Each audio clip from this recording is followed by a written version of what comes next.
ക്യാമ്പുകളിൽ കഴിയുന്ന ജനങ്ങൾക്ക് ലൈഫ് പദ്ധതിയിൽ മുൻഗണന കൊടുക്കണമെന്നാണ് ഒന്നാമത്തെ അദ്ദേഹത്തോടുള്ള എൻ്റെ അപേക്ഷ.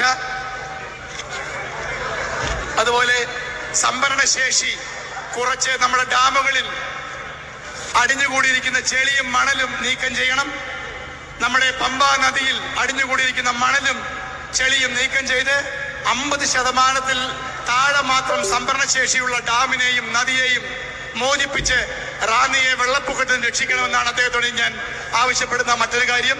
2018 പ്രളയത്തിലും 26 പ്രളയത്തിലും സർവവും നഷ്ടപ്പെട്ട റാന്നിയിലെ വ്യാപാരികൾക്ക് ഒരു ജീവിതം തിരിച്ചു കൊടുക്കണം എന്നുള്ളതാണ് അദ്ദേഹത്തോടുള്ള എൻ്റെ മറ്റൊരു അഭ്യർത്ഥന.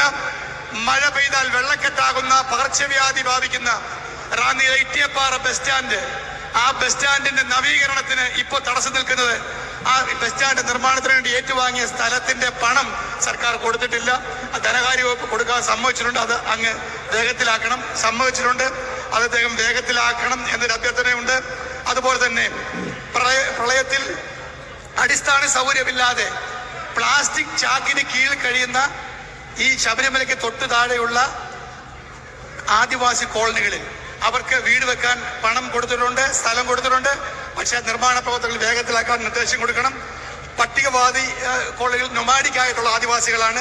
എല്ലാ വെള്ളപ്പൊക്കത്തിലും എല്ലാ ബന്ധങ്ങളും നഷ്ടപ്പെട്ട് ഒറ്റപ്പെട്ട് ജീവിക്കുന്ന വെച്ചൂച്ചിറ പഞ്ചായത്തിലെ കുരുമ്പൻമൂഴിയിലെയും അരയാഞ്ഞിലി മണ്ണിലെ ജനങ്ങൾക്ക് മുൻ മുഖ്യമന്ത്രി ഉമ്മൻചാണ്ടി 2 പാലങ്ങൾ വാഗ്ദാനം ചെയ്തിരുന്നു. ആ പാലങ്ങൾ അദ്ദേഹത്തിന് നടത്താൻ കഴിഞ്ഞില്ല. അവസാന സമയത്താണ് അദ്ദേഹം വാഗ്ദാനം കൊടുത്തത്. ബഹുമാനപ്പെട്ട നമ്മുടെ മുഖ്യമന്ത്രി നമ്മളെയും നമ്മുടെ നാടിനെയും ഏറെ സ്നേഹിക്കുന്ന ഈ നാട്ടിലെ ലക്ഷക്കണക്കിന് ജനങ്ങൾ കാത്തിരിക്കുന്ന നമ്മുടെ പ്രിയങ്കരനായ മുഖ്യമന്ത്രി ഇത്തരം കാര്യങ്ങളിൽ സമീപനം നടപടി സ്വീകരിക്കണമെന്ന് വിനീതമായി അഭ്യർത്ഥിച്ചുകൊണ്ട് അദ്ദേഹത്തെ നിങ്ങളോട് സംസാരിക്കാൻ ഞാൻ ക്ഷണിക്കുന്നു. മധു ശ്രീ ശാന്തകുമാർ, ജില്ലാ കളക്ടർ, മറ്റ് ജനപ്രതിനിധികളെ, ഉദ്യോഗസ്ഥന്മാരെ, സുഹൃത്തുക്കളെ, നമുക്കറിയാം 2018 വീണ്ടും ഇപ്പോൾ 2026 പ്രളയ ദുരിതങ്ങൾ ഏറ്റുവാങ്ങേണ്ടി വന്ന ഒരു ജനതയാണ് നിങ്ങൾ. നിങ്ങളുടെ സങ്കടങ്ങളുടെ ആഴം, ദുരിതങ്ങളുടെ ആഴം ഈ സർക്കാരിന് കൃത്യമായ ബോധ്യമുണ്ട്. നമുക്കറിയാം, ഇപ്പോൾ പഴയതുപോലെയല്ല. ഇപ്പോൾ ഏത് സമയത്തും മഴ പെയ്യാവുന്ന ഒരു സാഹചര്യം നിലനിൽക്കുകയാണ്. കാലാവസ്ഥാ വ്യതിയാനത്തിന്റെ ഭാഗമായി നമുക്ക് പുനരധിവാസത്തിന് തയ്യാറെടുക്കാൻ സമയം കിട്ടുന്നതിന് മുമ്പ് അതിതീവ്ര മഴ പെയ്യുകയാണ് പല സ്ഥലത്തും. പ്രത്യേകിച്ച് വനാതിർത്തിക്കുള്ളിൽ ഇത്തരം മഴ പെയ്യുമ്പോൾ വലിയ ലാൻഡ് സ്ലൈഡ് ഉണ്ടായി, ലാൻഡ് സ്ലിപ്പ് ഉണ്ടായി, വലിയ തോതിൽ വെള്ളം പൊട്ടി ഒലിച്ചു വരികയാണ്. നമ്മൾ തയ്യാറെടുപ്പ് നടത്തുന്നതിന് മുമ്പോ നമുക്കൊരു വാർണിംഗ്, ഒരു മുന്നറിയിപ്പ് കൊടുക്കാൻ പറ്റുന്നതിന് മുമ്പോ ഇത് സംഭവിക്കുകയാണ്.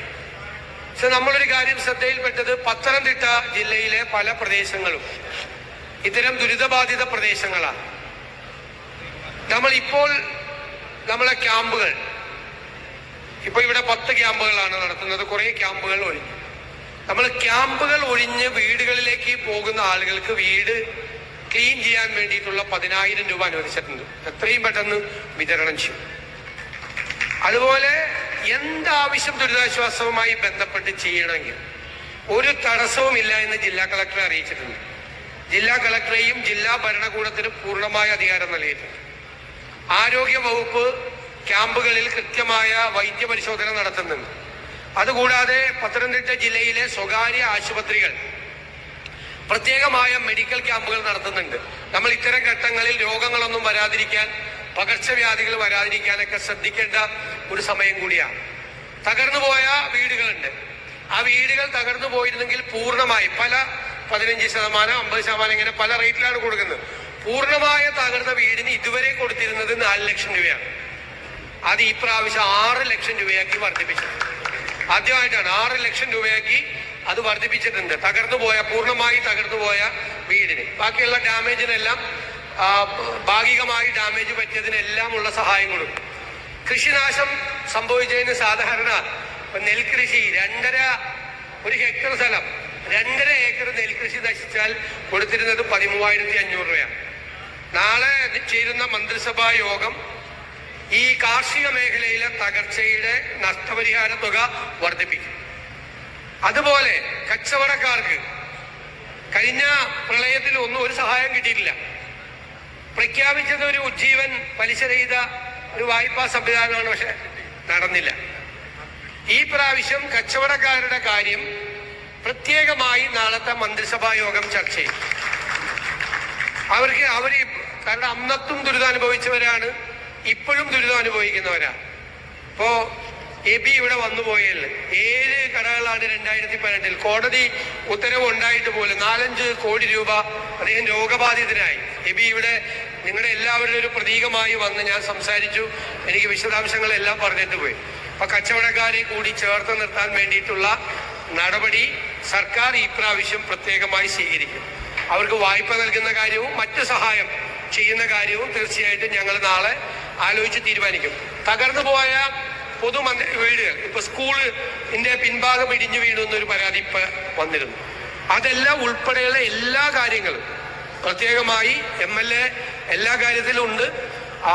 അന്ന് മുതൽ ആ സമയം മുതൽ ഞങ്ങൾ MLAയും മന്ത്രിയെയൊക്കെ നിരന്തരമായി ബന്ധപ്പെടുന്നുണ്ട്. എല്ലാ കാര്യങ്ങളും ശ്രദ്ധയിൽപ്പെടുത്തിയിട്ടുണ്ടായിരുന്നു. നമുക്ക് ആവശ്യമായ പോലീസ് സന്നാഹങ്ങൾ ഏർപ്പെടുത്താൻ, NDRFനെ ഏർപ്പെടുത്താൻ എല്ലാ കാര്യങ്ങളും ഇവിടെ ആവശ്യപ്പെട്ട എല്ലാ കാര്യങ്ങളും നമ്മൾ ചെയ്തിട്ടുണ്ടായിരുന്നു. പക്ഷെ നമുക്ക് ഇതുകൊണ്ട് കാര്യമില്ല. ഇതൊക്കെ ഇപ്പോൾ ചെയ്യേണ്ട അത്യാവശ്യ കാര്യങ്ങൾ. ഒരു ദുരിതം വരുമ്പോൾ ദുരിതം വരാതിരിക്കാൻ വേണ്ടി നമ്മൾ നോക്കണ്ടേ? അപ്പൊ അതിൽ ഏറ്റവും പ്രധാനപ്പെട്ട കാര്യം MLA ഇപ്പൊ പറഞ്ഞു, നമ്മുടെ നദികളെല്ലാം നിറഞ്ഞു കിടക്കുകയാണ്. 2018 വെള്ളപ്പൊക്കത്തിലെ മണ്ണും ചെളിയും നിറഞ്ഞു കിടക്കുകയാണ്. നമ്മൾ ഇതിന്റെ ദുരിതാശ്വാസ പ്രവർത്തനങ്ങൾ കഴിഞ്ഞാൽ അടിയന്തിരമായ മണ്ണ് നീക്കം ചെയ്യുന്നതിനുള്ള നടപടികൾ ആരംഭിക്കും. ഇപ്പൊ ഡാമില് മഴ ജൂണും ജൂലൈയിലും മഴ പെയ്യാത്തത് കൊണ്ട് രക്ഷപ്പെട്ടാണ്. ജൂണിലും ജൂലൈയിലും മഴ പെയ്തിരുന്നെങ്കിൽ ഡാം നിറഞ്ഞു കഴിഞ്ഞാൽ. അപ്പൊ ഡാമിലും അവിടെയും ചെളിയുണ്ട്, അതും മാറ്റാൻ വേണ്ടിയിട്ടുള്ള നടപടി സ്വീകരിക്കും, സേഫ് ആക്കും. ഇപ്പൊ എന്ന് വെച്ച് കഴിഞ്ഞാൽ പമ്പ ഉൾപ്പെടെ വെള്ളം ഒന്ന് പൊങ്ങിക്കഴിഞ്ഞാൽ അത് താങ്ങാനുള്ള ശേഷി നദിക്കില്ല. കാരണം നദിയിൽ മുഴുവൻ ചെളിയും മണ്ണുമാണ്.